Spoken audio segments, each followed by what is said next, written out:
A todos, siendo ya las 2:05 casi, vamos a dar inicio al webinar de hoy con el tema de invaginación intestinal.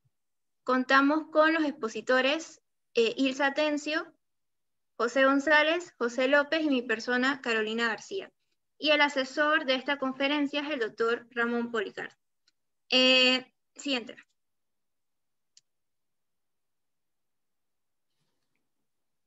Ok, el contenido que vamos a ver en este webinar incluye la epidemiología, etiología, fisiopatología, presentación clínica, diagnóstico diferencial, evaluación, manejo y algunas perlas clínicas de la invaginación intestinal.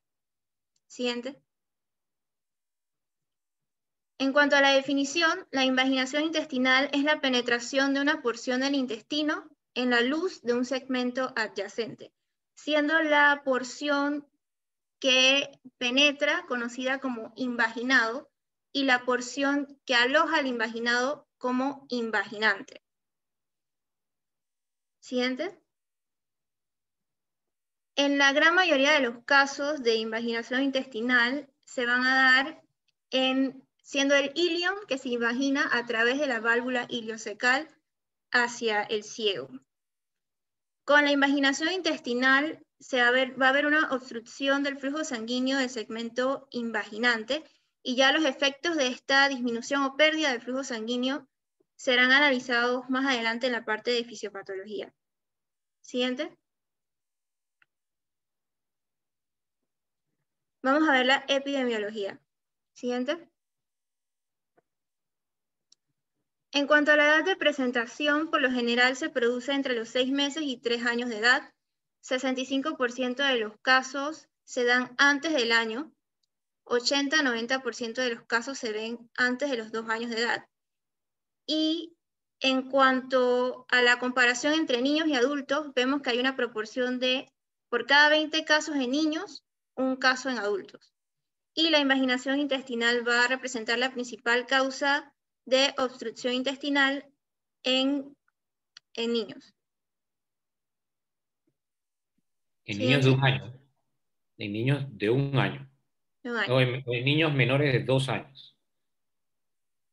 Ajá, en este grupo etario, sí. Siguiente. En cuanto a los menores de 4 años, se ve que no hay predominio entre niñas o varones, sino que hay una relación de 1 a 1. Pero en mayores de 4 años, sí se ve que, en la siguiente, se ve que hay una proporción mayor para los casos de varones, siendo la proporción de 8 casos en varones versus un caso en niñas. Siguiente. Ahora la etiología.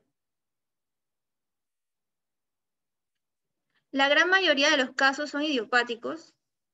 Algunos casos están asociados a un desencadenante, también llamado punto guía en el contexto de invaginación intestinal, y algunos casos asocian aspectos virales que vamos a desarrollar más adelante. Siguiente. En cuanto a los desencadenantes, representan 25% de los casos, puede deberse a pólipos intestinales, puede ser también un divertículo de Meckel, que es cuando hay una falla en la evolución fetal donde no hay un cierre correcto de la comunicación que hay entre el intestino y el cordón umbilical. Y se queda un remanente en forma de saco en el intestino. Siguiente. Otro desencadenante son los linfomas. Por ejemplo, estas imágenes de aquí son de un caso de un niño de 5 años con linfoma en la región iliocecal que debutó con un abdomen agudo por una invaginación intestinal. Acá en la imagen de arriba podemos ver la invaginación. Y aquí está el término que mencionaba el doctor en inglés. Siguiente. También se ha visto asociado a vasculitis asociada a inmunoglobulina A, también conocida como la púrpura de Enos-Schönlein, y especialmente a vasculitis que afecte la pared del tracto gastrointestinal, como se ve en la imagen de la derecha. También hay un factor de riesgo, no tengo una imagen ahí, que es la fibrosis quística también. Siguiente. En cuanto al aspecto viral, no es tanto una relación causal bien estudiada, sino que es una asociación que se ha visto porque la incidencia máxima de casos de invaginación intestinal coincide también con la incidencia máxima de la enteritis viral. También, ya como más que todo un dato histórico, en 1999 había una vacuna para el rotavirus que se vio una asociación marcada con el aumento de riesgo de invaginación intestinal, tanto así que fue retirada del mercado. Sin embargo, las vacunas que tenemos actualmente, si se aplican en el calendario recomendado, no se han visto con aumento del riesgo que sea clínicamente significativo. Siguiente. Ahora vamos a abordar la fisiopatología y para esto le voy a ceder la palabra a mi compañera Ilsa Tensen. Bien, en cuanto a la fisiopatología, siguiente por favor. La causa de la invaginación intestinal se cree que es un desequilibrio en las fuerzas longitudinales a lo largo de la pared del intestino. Pero como comentó Carolina, la mayoría de los casos son idiopáticos, es decir, que no se encuentra, no se identifica pues qué es lo desencadenante. Sin embargo, se ha descrito pues que incluso masas pueden actuar como un punto guía por donde se va a producir la invaginación. Ese desequilibrio es suficiente para que se produzca como un punto de apoyo o torcedura por donde se introduce un asa en otra. Las partes de la invaginación son el asa que se invagina o asa invaginada y el asa receptora o asa invaginante.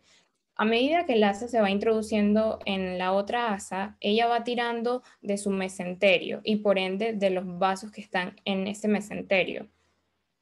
Eso va a provocar que haya oclusión del flujo linfático y del retorno venoso. Esa oclusión hace que haya una congestión en la pared y genere como un bloqueo del flujo arterial. Ese bloqueo genera isquemia. Y como sabemos, pues la mucosa del intestino es sensible a la isquemia. Mientras más tiempo haya de isquemia, ella va a desprenderse y se va a manifestar como heces mucosanguinolentas.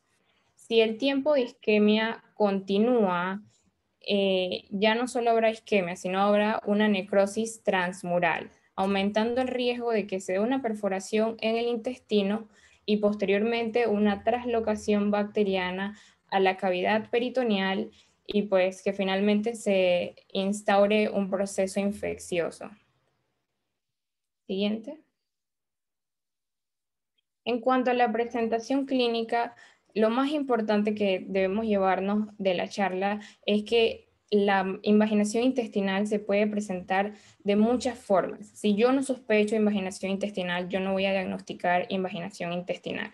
Sin embargo, lo habitual es que se trate de un lactante sano, que está bien alimentado, puede que tenga una historia de una infección viral y que se encuentre entre los 6 y los 9 meses de edad. La madre puede referir que el cuadro inició con episodios de llanto incontrolables e inconsolables. Los episodios tenían corta duración y que se repetían cada cierto tiempo. Ese llanto corresponde a un dolor tipo cólico, paroxístico muy intenso, que es lo característico de la invaginación. Es muy frecuente que al inicio del cuadro los pacientes tengan vómitos. En las etapas más tardías, el vómito puede teñirse de bilis, lo que nos indicaría pues, que ya hay una oclusión total del lumen intestinal. En cuanto a las evacuaciones, se ha descrito pues, que en las primeras horas tienen un aspecto normal, pero ya cuando avanza el tiempo, la excreción puede ser mínima e incluso puede que no se expulsen gases. Como dije, mientras más tiempo esté la mucosa expuesta a isquemia, ella se va a desprender, va a sangrar y va a aparecer las heces con sangre. Hay una tríada clásica que se ha descrito para la invaginación intestinal, pero que solo se presenta en menos del 30% de los casos. Esa tríada consiste en el dolor, ese tipo cólico paroxístico, que se repite cada cierto tiempo, dura poco, una masa palpable en el abdomen superior y las heces mucosanguinolentas o heces en jalea de Grosella. Sin embargo, como solo se repite en el 30% de los pacientes, que no esté presente no me descarta una invaginación intestinal. Aparte de esa triada, se ha descrito que una combinación de vómitos, el dolor tipo cólico, paroxístico y masa palpable, que si está presente tiene un valor predictivo positivo mayor del 90%. Y que si aparte de eso se le adiciona, pues que haya rectorragia, el valor predictivo positivo llega casi al 100% de que se trate de una invaginación intestinal. Eso sería en un caso típico.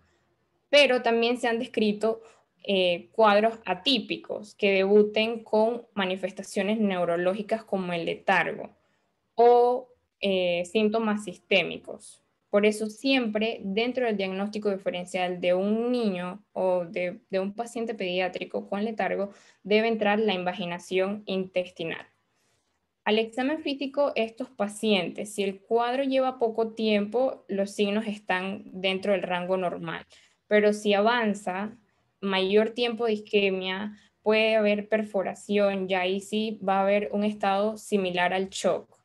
El paciente puede estar febril, las respiraciones se pueden hacer más superficiales, puede haber taquicardia, hipotensión, ya él no se va a manifestar, el dolor ya él no lo va a manifestar como llanto, sino en forma de gemido.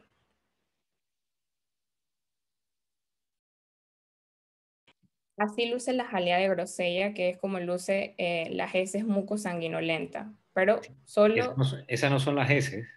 No, esa la no son mermelada. las heces. No, así, esa es para que vieran cómo es. Sí, sí, sí. Es jalea de Grosella, porque nosotros en Sí. Panamá no usamos Grosella, usamos fresa. Entonces, el término panameño hubiera sido mermelada de fresa. Pero como están los libros que vienen traducidos de España, eso entonces usan jalea de Grosella. Pero el término panameño hubiera sido mermelada de fresa. Nada más para que sepan, ¿no? Yo también cuando era estudiante dije, jalea de Grosella, ¿qué están hablando? ¿Qué es eso de Grosella? ¿A qué se refiere? Es mermelada de fresa, pero sí. Dale, continúa nada más.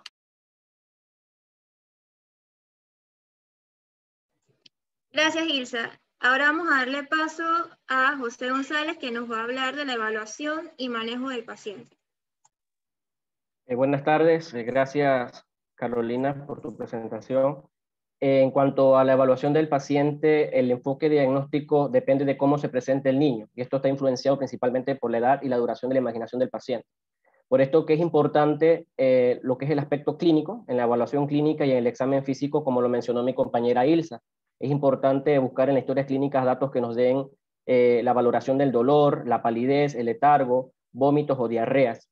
Y en caso del examen físico, como mi compañera también lo explicó, es importante la determinación de los signos vitales que en los inicios de la invaginación intestinal pueden ser normales, la sensibilidad abdominal que puede ser dolorosa, la presencia de masa abdominal, presencia de fiebre, hipovolemia, la taquicardia, o si existe hipotensión, o ya un caso avanzado de una perforación intestinal, una peritonitis.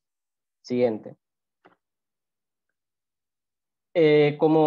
Como punto importante, y también recalcando lo que dijo mi compañera anteriormente, es importante lo que es el aspecto clínico, porque esto es lo que da principalmente el diagnóstico.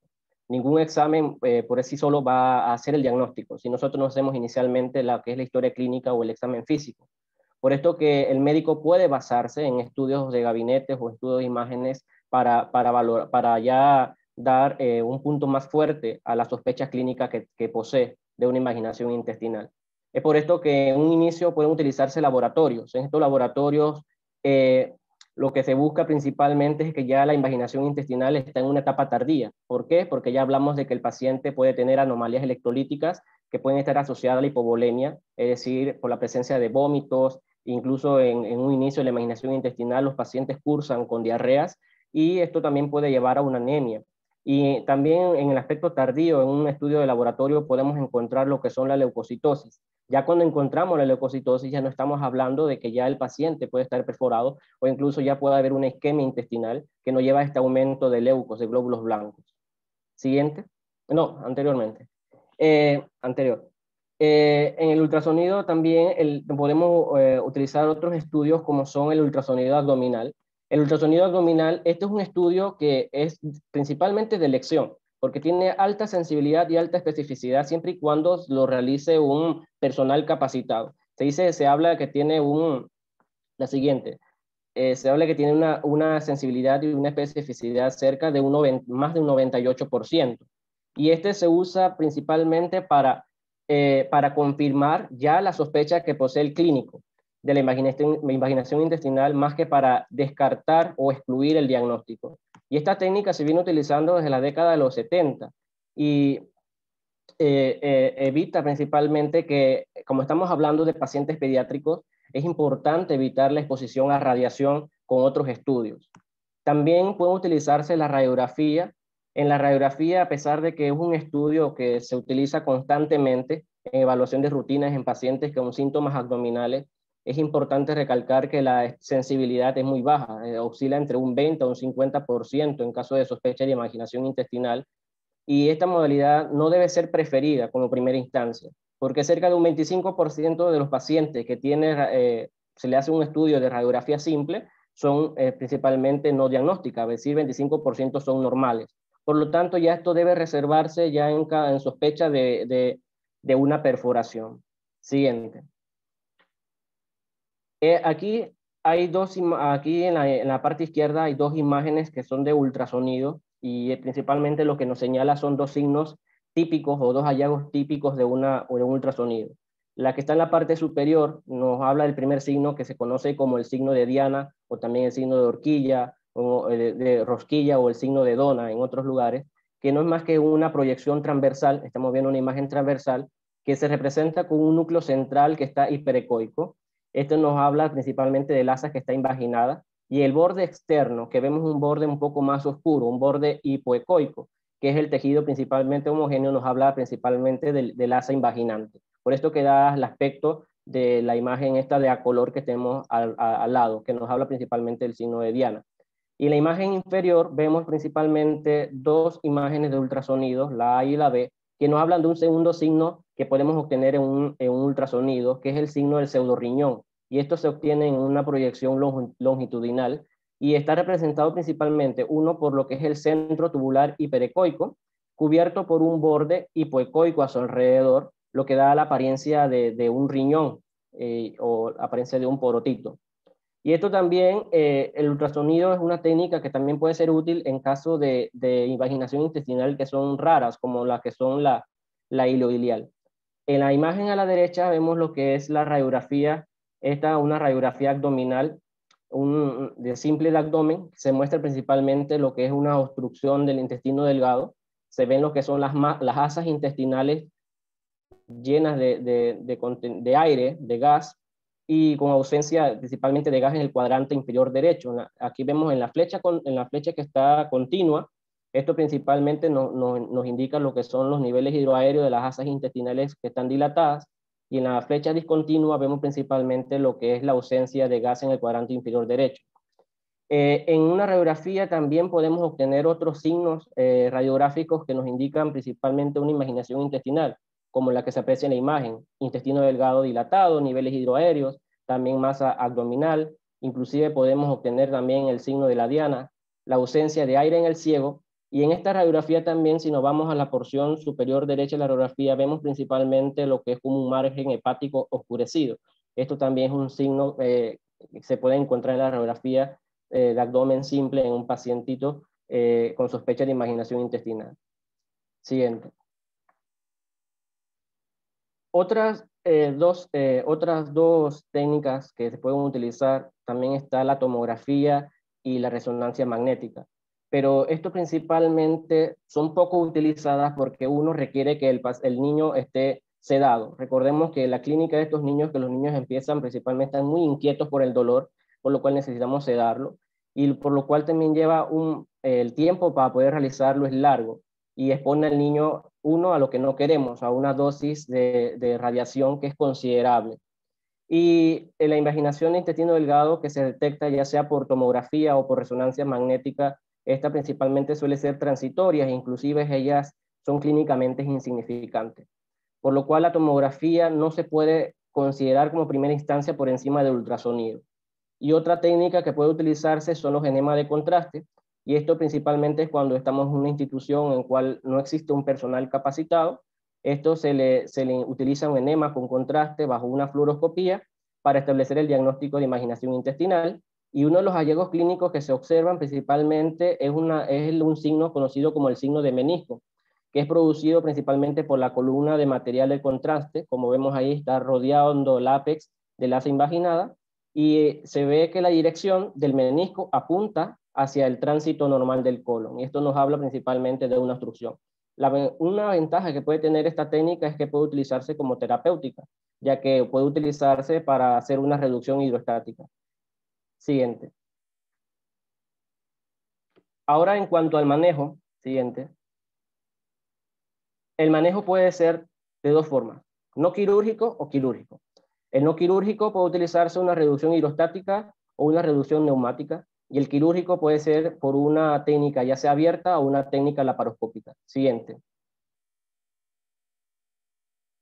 Aquí vemos, vamos a hablar ahora sobre la reducción hidrostática. Esto es importante considerar que vamos a utilizar un medio de contraste. Históricamente la reducción hidrostática se realizaba con contraste de bario bajo una guía de fluoroscopía. Hoy en día suelen preferirse principalmente contrastes solubles en agua para evitar principalmente desarrollos potenciales de una peritonitis en caso de que exista una perforación intestinal. Y la técnica estándar consiste, uno, en colocar un catéter grande, puede ser una sonda Foley, lubricado a través del recto, y se le pega las nalgas al niño con cinta adhesiva, esto para evitar la fuga, y evitar principalmente los catéteres con balón. Esto se utiliza bajo una técnica ya sea ultrasonido o fluoroscopía, en el cual se instila el medio de contraste hasta que se observa el defecto de llenado cóncavo. Aquí vemos las imágenes principalmente de cómo es la maniobra, ¿no? De aquí los utensilios que se utilizan, la forma en que se manipula el niño, y en el último vemos cómo se coloca lo que es la bolsa que contiene el líquido en el cual se le va a introducir al niño. Y es importante descartar lo que se le conoce como la regla de 3. Esta regla de 3 nos habla que la columna hidrostática debe estar por encima, 3 pies por encima del paciente, que no se deben realizar más de 3 intentos y que estos intentos no deben ser más de 3 minutos. Siguiente. Aquí vemos entonces lo que es una reducción hidrostática con enema contrastado en 3 intentos en 3 minutos. Se observa principalmente cómo el medio de contraste no avanza más allá de la invaginación intestinal. Esto es previo a la reducción, y a la postreducción con el aumento de la presión se observa entonces que el medio de contraste se va hacia todo el tracto gastrointestinal, en este caso a través de todas las heces intestinales. Ya entonces nos indica que ya está solucionado la invaginación que tenía el paciente. Siguiente. Aquí entonces la reducción neumática, casi el mismo principio que en la reducción hidrostática, solamente que en este caso vamos a utilizar un gas. Se prefiere principalmente el dióxido de carbono antes que el aire, porque el dióxido de carbono principalmente se reabsorbe rápidamente y es menos incómodo para el paciente. También se coloca un catéter grande a través del recto, se cierran las nalgas para evitar principalmente la fuga, y es importante la utilización de un esfigmomanómetro para lo que es el monitoreo de la presión intracolónica, que por lo general no debe sobrepasar los 120 milímetros de mercurio. Y una vez se tiene la reducción exitosa, el flujo de aire pasa por todo el hilio distal. También no se debe realizar más de 3 intentos y no más de 3 minutos. Siguiente. Y entonces, aquí entonces tenemos lo que es la reducción de una imaginación intestinal a través ya sea de forma quirúrgica, que puede ser ya sea la técnica abierta o la técnica laparoscópica. La técnica abierta se realiza a través de una incisión transversal en el cuadrante inferior derecho, ya que la invaginación intestinal afecta en mayor frecuencia, es más común, a nivel del hilo terminal y el ciego. Se debe evitar separar el asa invaginada y el asa invaginante sin empujar, sino que hay que empujar el borde del asa invaginada de distal a proximal.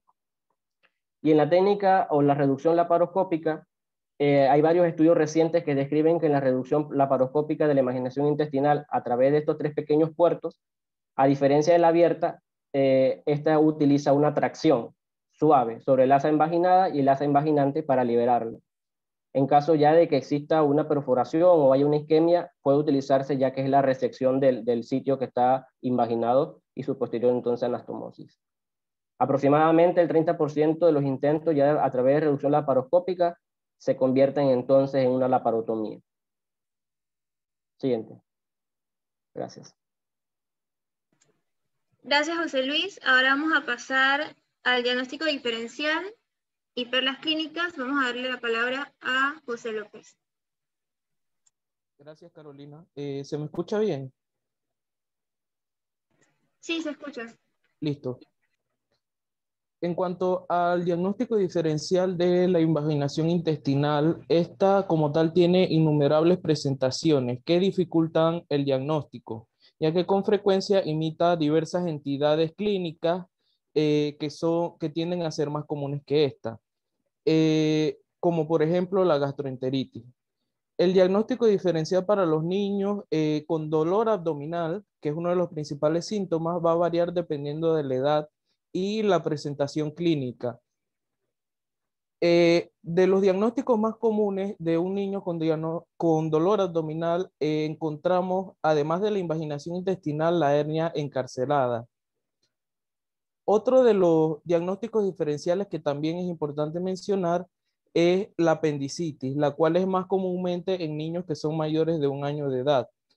También es importante destacar la torsión testicular, que se debe considerar en todos los pacientes varones con un dolor abdominal inexplicable, y por lo tanto siempre al examen físico es importante realizar una palpación de los genitales. También tenemos uno de los signos claves, que es la diarrea, que ocurre aproximadamente en el 30% de los casos de invaginación intestinal. Por lo tanto, la gastroenteritis aguda también debemos considerarla dentro del diagnóstico diferencial, y en muchos casos es considerar la gastroenteritis aguda sobre la invaginación intestinal hace que se retrase el diagnóstico debido a la impresión intestinal de que sea solamente un evento de gastroenteritis aguda y que sea autolimitada. Un cambio en el patrón de la enfermedad por lo general es lo que nos va a diferenciar entre una u otra, principalmente un cambio en el carácter del dolor, un cambio en el carácter y el tipo de vómitos que va a tener nuestro paciente, o el inicio de una hemorragia rectal. Esto puede darnos datos subjetivos de que se trata, por ejemplo, de una invaginación intestinal y no de un cuadro de gastroenteritis aguda. Otro punto importante para destacar son las heces sanguinolentas, como lo mencionaron anteriormente. También los retorcijones abdominales que acompañan, por ejemplo, una enterocolitis. Estos suelen diferenciarse de la invaginación en que el dolor es mucho menos intenso y es un dolor más que nada regular. También debemos considerar una hemorragia, por ejemplo, considerando un divertículo de Meckel. Sin embargo, la hemorragia que causa el divertículo de Meckel es una hemorragia que suele ser indolora, no así la de la invaginación intestinal, que además de tener dolor, tiene una consistencia característica, como dijeron muy bien antes, de mermelada de fresa. También se pueden considerar algunos síntomas adicionales como síntomas articulares, que el paciente tenga púrpura o hematuria. Me pueden hacer pensar en una enfermedad más que nada reumatológica, como la púrpura de Heno-Schönlein. En conclusión, el diagnóstico diferencial me va a incluir la hernia encarcelada, apendicitis, una torsión testicular, una gastroenteritis aguda, una gastritis y un volvulo intestinal. Todas estas debo considerarlas para no retrasar el diagnóstico de lo que es el volvulo intestinal. Ya para concluir, tenemos algunas de las perlas clínicas. que es el principal mensaje que queremos que se lleven de este webinar. Primero, que es una causa común entre niños de 5 meses a 3 años y es una de las urgencias más frecuentes en niños menores de 2 años. De los síntomas más característicos tenemos el dolor abdominal, vómitos y deposiciones con sangre. La gran mayoría, hasta el 90% de las invaginaciones intestinales tienen causa idiopática. Y uno de los datos más claves que debemos tener en cuenta es que necesitamos sospecharla para poder incluirla entre nuestros diagnósticos diferenciales. La triada clásica se compone de dolor, una masa abdominal que se describe en la literatura como en forma de salchicha y heces con deposiciones. Heces con sangre, que diga. Tengo un error ahí. El estudio de imagen que más se recomienda en la literatura es iniciar con una ecografía. El manejo va a depender de la edad, los síntomas y la gravedad, y el tratamiento quirúrgico se prefiere cuando hay otros síntomas sugestivos de una perforación o una peritonitis, si el paciente tiene inestabilidad hemodinámica o si la reducción, en cuanto al tratamiento, la reducción no quirúrgica, luego de 3 intentos no se logra solucionar. Y para concluir, esta patología tiene por lo general un buen pronóstico siempre y cuando se sospeche a tiempo y se trate oportunamente. Estas serían nuestras referencias.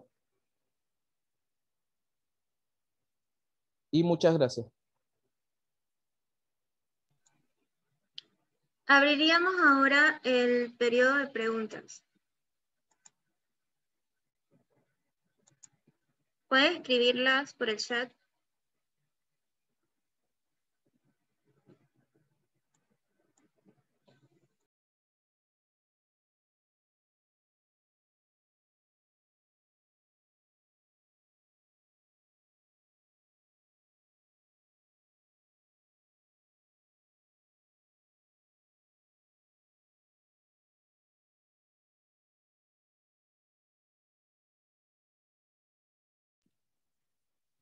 Bueno, voy a hacer algunas preguntas, ya que tus compañeros no quieren hacer ninguna, por lo menos para la...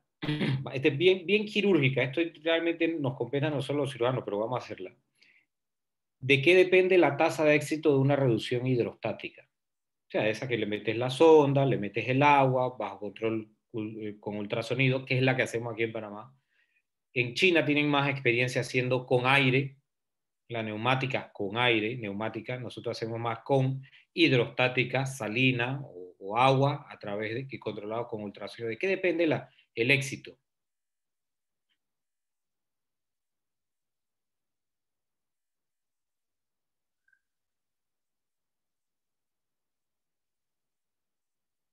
Hay muchos estudios que hablan de esto, del éxito de la reducción.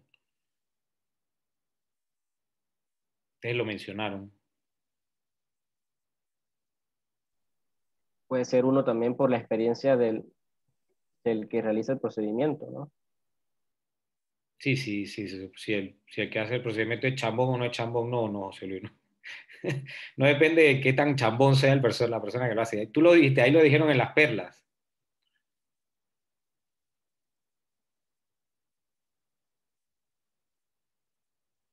A ver, de los otros estudiantes están ahí, o escojo al azar. Y como no conozco a un par, voy a tener que escoger de los que conozco. ¿Ah? A ver, doctor Liao, que lo veo ahí está, pero está oculto, no quiere poner el video. A ver, cuénteme, doctor Liao, ¿usted qué opina? ¿Qué piensa de qué depende la tasa de éxito de una reducción hidrostática y no tener que llevarlo a un quirófano?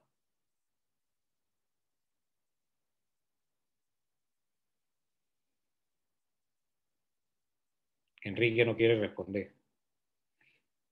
Si hay indicación también de que si existe indicación para la cirugía, por ejemplo, cuando el paciente está hemodinámicamente estable, que no hay signo de perforación, podemos entonces indicarle que se haga una reducción a través de estática o neumática para no llevarlo al salón de operación, porque Exacto. si ya tenemos Vamos bien, Enrique, vamos bien, espérate.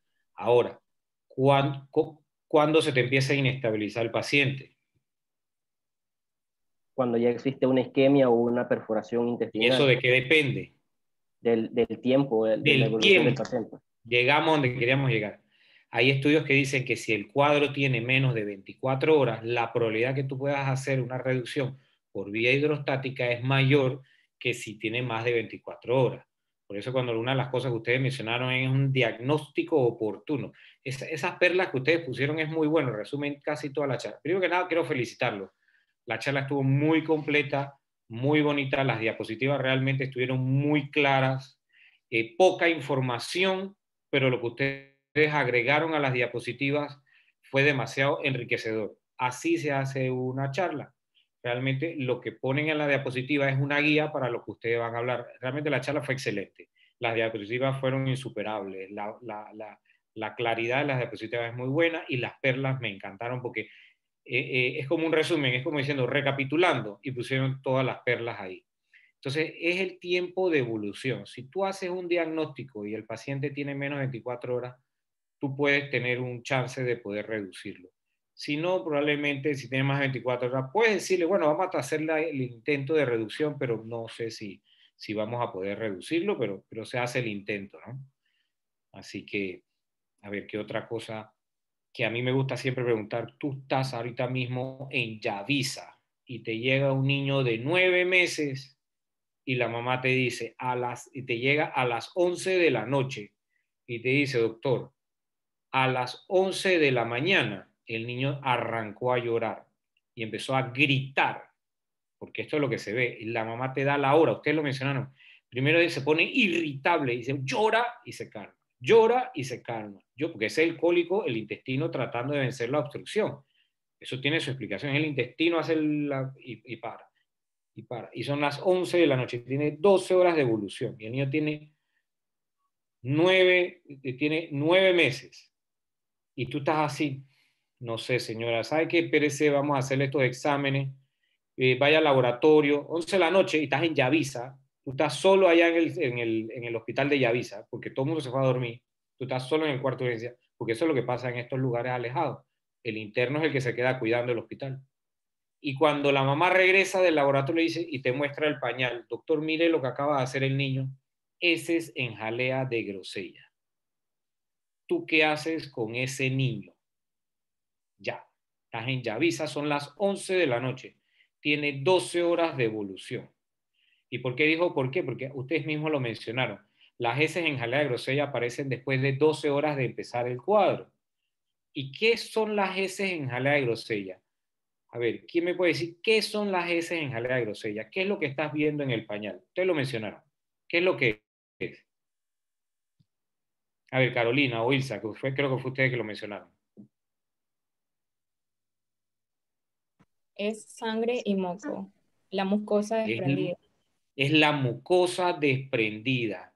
La mucosa desprendida porque cuando el intestino está sufrido, se hincha, se pone morado y la mucosa se desprende y lo que el niño evacúa es eso. Puede venir con heces que quedaba en el trayecto, en el tracto del colon, pero es mucosa desprendida roja y son las 11 de la noche. ¿Qué harían? ¿Quién me quiere contestar? O lo cojo yo al azar.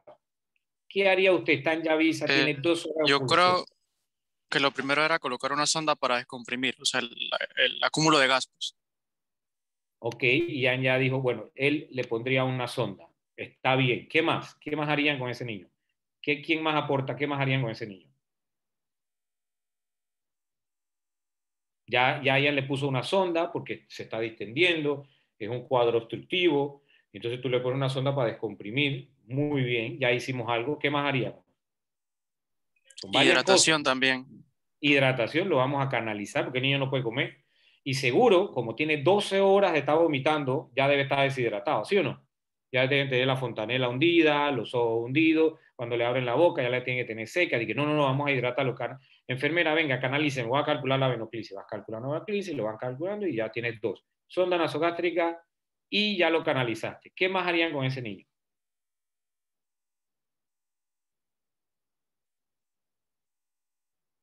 Ya avisa. ¿Qué más? podríamos intentar la reducción hidrostática. O sea, me gusta la proactividad de Jonathan. A ver, Jonathan, aquí es donde viene. Sí, hay que hacer una reducción hidrostática, pero tú no tienes un diagnóstico. ¿Estás bien? O sea, te saltaste unos pasos. ¿Qué más tienes que hacer con este niño? Pero en este caso, si podríamos hacer un estudio de imagen, Listo. Vas a parar al radiólogo a las 11 de la noche para que venga a hacerte un ultrasonido. ¿Tú estás seguro que tú quieres hacer eso? ¿Tú estás seguro que tú quieres levantar al radiólogo? Dime realmente si es urgente que tú levantes al radiólogo. ¿Es urgente en este caso que levantes al radiólogo? Recuerden las perlas, que es un diagnóstico oportuno. ¿Tú levantarías al radiólogo a las 11 de la noche? necesitamos hacer el diagnóstico, diría que sí. Exactamente. En este caso sí hay que levantar al radiólogo a las 11 de la noche. Porque entre más tiempo pasa, ¿qué va a pasar con esas asas? Se van a poner isquémicas. Y si llega más de 24 horas, entonces ya no lo voy a poder hacer la reducción que quiere hacerle Jonathan, ¿verdad? Entonces sí, voy a levantar al radiólogo. Y el radiólogo te dice que vio una invaginación intestinal. ¿Tú qué vas a hacer ahora? Ahora es cuando tú te quedas de que le hago la reducción o no. O ahora supongamos que son las 11 de la noche y te dicen, no, es que no tenemos radiólogo. El radiólogo teníamos uno y está de vacaciones.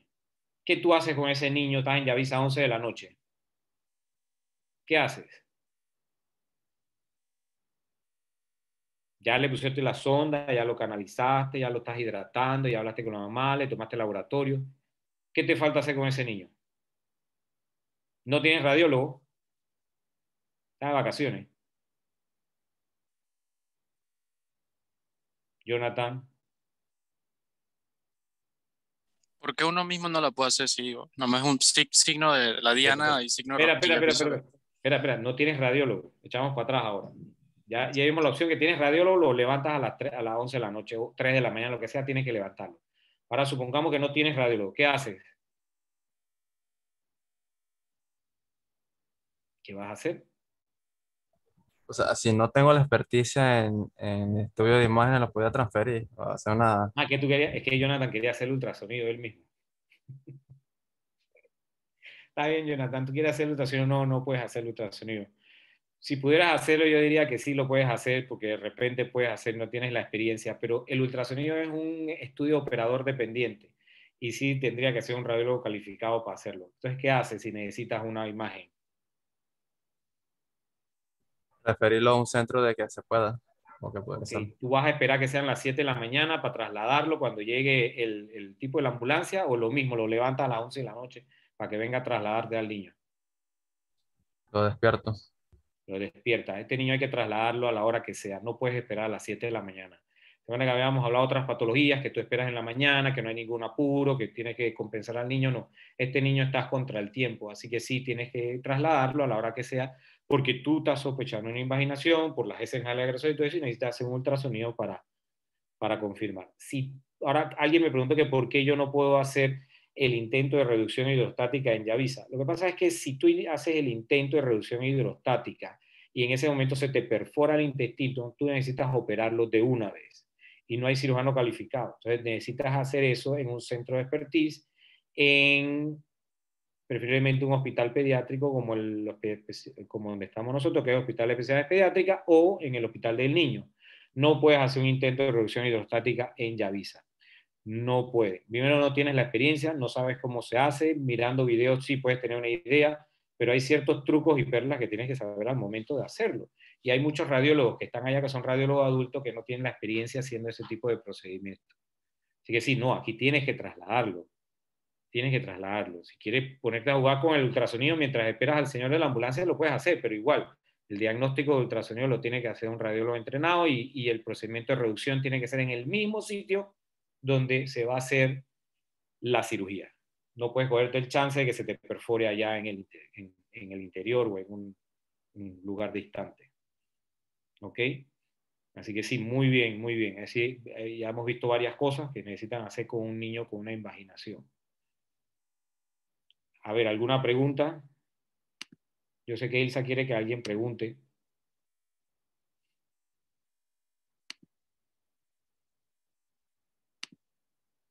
A ver, los dos José que fueron los...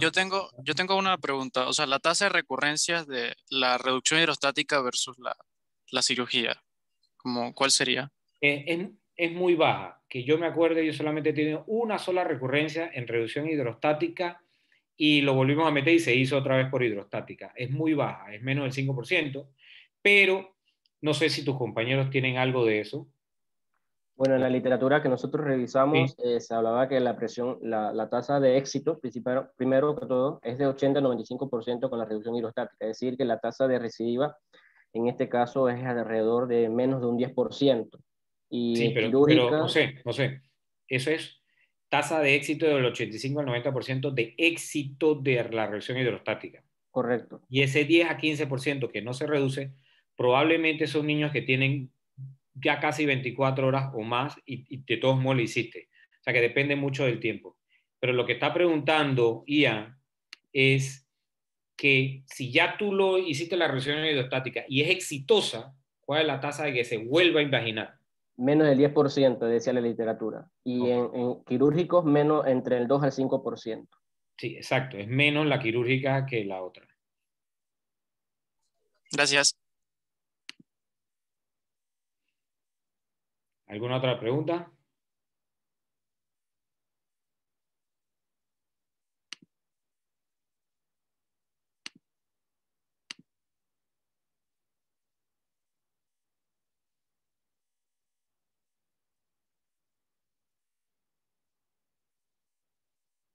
Carolina, Ilsa, José, ¿algo más que comentar?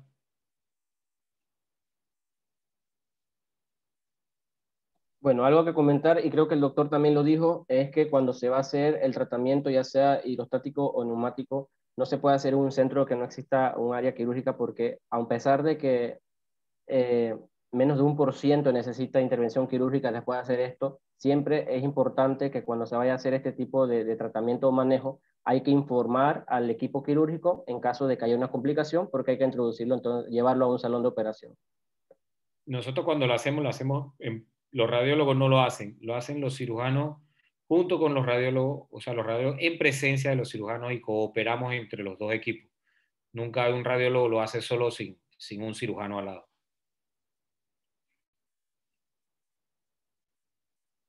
También mencionar una última cosa. Los niños casi siempre primero se ponen irritables y después que ya se cansan, que se deshidratan, entonces se ponen letárgicos. Ustedes comentaron que cuando ya pasa la letargia es porque ya es como si fuera una complicación. También la salchicha que se palpa en fosa ilíaca derecha. Es muy difícil, como tuvimos el otro día una hipertrofia de píloro. Son niños que están muy activos, muy irritables, lloran, hacen mucha presión y difícilmente tú vas a palpar el salchichón. Pero si ya el niño tiene muchas horas, tiene más de 24 horas, ya se pone muy letárgico, se pone muy aguadito y tal vez ahí es más fácil palpar la invaginación. Otra cosa, las invaginaciones que estamos hablando aquí en niños, recuerden que son iliosecales o iliocólicas. Las invaginaciones en niños grandes o adultos, con niños grandes más de 4 o 5 años, o en adultos son generalmente ilioiliales. Y la gran mayoría de esas invaginaciones tienen, como mencionaron, algo que le está haciendo la cabeza de la invaginación. Casi siempre es un linfoma, un pólipo o algo que está jalando el asa dentro de la otra, que lo arrastra. Eso lo vemos en niños grandes con linfomas y en adultos por pólipos o cualquiera indistintamente. Estas son invaginaciones iliosecales, iliocolónicas, que son en menores de 2 años. No son nada comparado con la de los adultos. Eso lo mencionaron, lo repito, para que estén claritos. ¿Ok? Y casi siempre cuando hacemos la cirugía abierta, le quitamos el apéndice secal, creo que una vez lo mencioné, porque la cicatriz es igualita a la de una apendicectomía. Y después cuando el niño crezca van a ver la cicatriz y van a pensar que le quitaron el apéndice. Y no van a entender que fue una reducción de invaginación. Así que todo niño que nosotros le hacemos la reducción de la invaginación, le quitamos el apéndice para evitar confusiones por la cicatriz que queda en el fósil derecha, que es igualita a la de apendicectomía. Son curiosidades que nada más para que sepan.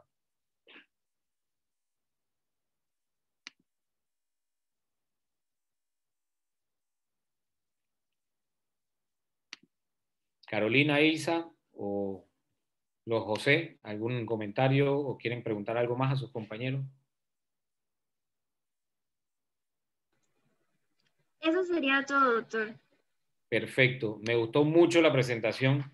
Los grupos que vienen realmente se pueden copiar de cómo ellos hicieron esto bien breve y me gustaron mucho la presentación. La verdad no pensé que lo iban a hacer tan bien y tan bonitas las diapositivas para eso. Dice, mira, estoy viendo la cara a Ilsa. Me imagino que lo iban a hacer bien, pero no tan bien. Realmente estuvo muy bonita la presentación, muy clara, muy clara. Y es lo que me gusta de las presentaciones. Recuerden lo que dice el doctor Mendoza, less is more, menos es más.